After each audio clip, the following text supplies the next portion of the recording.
మా ఛానల్కి స్వాగతం. చూస్తున్న వీక్షకులకు, ప్రేక్షకులకు, ప్రియ కాళభైరవ భగవద్బంధులకి స్వాగతం పలుకుతూ మమ్మల్ని ఎంతగానో ఆదరిస్తూ ఉండబడినటువంటి ప్రియ సోదరీమణులకు, సనాతన ధర్మ సంరక్షకులకి అందరికీ కూడా తెలుగు ఉగాది పండుగ శుభాకాంక్షలు. అలాగనే వసంత నవరాత్రుల ప్రారంభోత్సవ అమ్మవారి యొక్క ఆశీస్సులు. ఈ క్రోధినామ సంవత్సరం అంతనూ కూడా అందరికీ శుభం, జయం, లాభం జరగాలని శ్రీ నరదృష్టి నివారణ కాళభైరవ స్వామిని కోరుకుందాం, వేడుకుందాం. కనుక ద్వాదశ రాశుల్లో గ్రహ గమనాలు ఒకసారి వీక్షింపచేద్దాం. మేషరాశిలో బుధుడు మరియు గురు సంచార స్థితి, కన్యరాశిలో కేతు సంచార స్థితి, కుంభరాశిలో కుజుడు మరియు శని సంచార స్థితి, మీనరాశిలో రవి, శుక్ర, రాహు సంచార స్థితితో ఈ విధంగా ఉన్నాయి. ఈ సంవత్సరం రాజు కుజ భగవానుడు. మంగళవారం మనకు ఈ సంవత్సరం ఉగాది పండుగ అవడం వలన రాజు కుజుడు అవ్వడం వలన నిత్యము రాజకీయ నేతలకు, సామాన్యులకు, ప్రతి ఇంట్లో ఉండబడినటువంటి కార్యక్రమ నిర్వహణ చేసే వారందరికీ కూడా అధిక శత్రు ప్రభావం అధికంగా ఉంటుంది.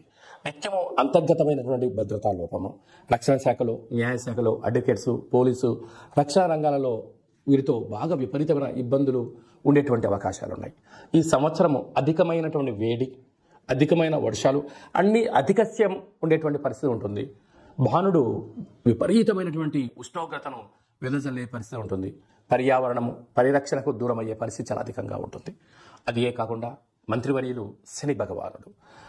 శని ఆయుకారకుడు అవడం వలన శని నక్షత్రాలు 3 నక్షత్రాలు, పుష్యమి నక్షత్రము కర్కాటక రాశిలో ఉండడము, కర్కాటక రాశికి ప్రస్తుత కాలమాన ప్రకారంగా అష్టమ స్థాన శని సంచార స్థితి.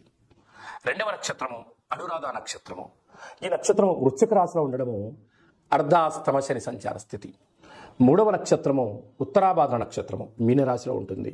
మీనరాశికి కూడా ఏళ్లనాటి శని యొక్క ప్రభావము. అంటే శని భగవానుని యొక్క తీవ్రత ఈ సంవత్సరము చాలా అధికంగా ఉంటుంది.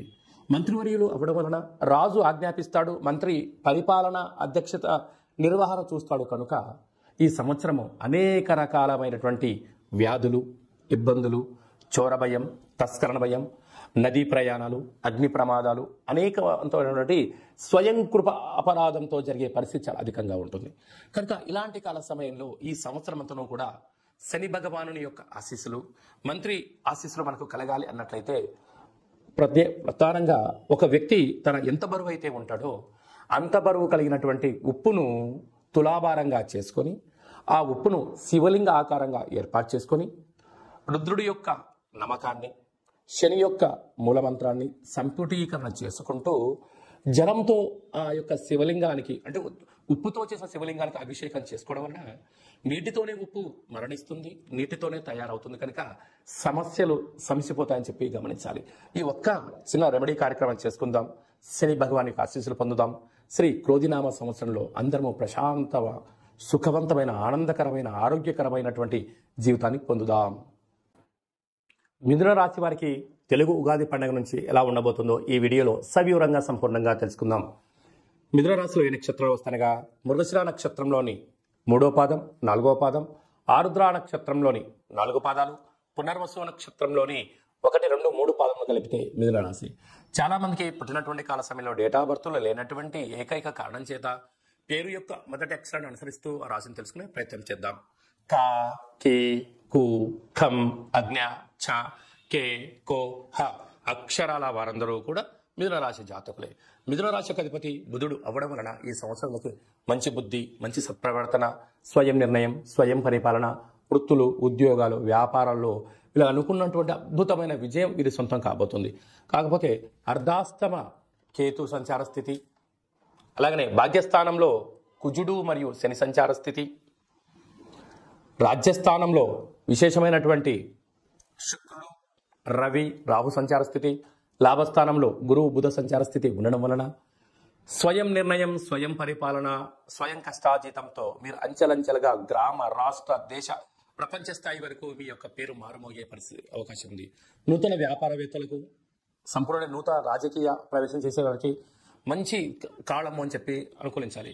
కాకపోతే మీ చుట్టూ ఉండబడినటువంటి వారందరూ కూడా వాళ్ళ అవసరాల కోసం మిమ్మల్ని సద్వినియోగపరిచే పరిస్థితి ఉంటుంది. ఎవరు మనవారు, ఎవరు పరాయి వారు అని తెలుసుకోలేనంతగా మిమ్మల్ని భ్రమలో పెట్టే పరిస్థితి అధికంగా ఉంటుంది. కనుక ఇలాంటప్పుడు మౌనం, ధ్యానం, ఏకాగ్రత, ధ్యానం చేయడం వలన మీ మనసు ఏదైతే చెప్తుందో దాన్ని ఆచరింపచేయండి. అద్భుతమైన విజయానికి మీరే సొంతం కండి.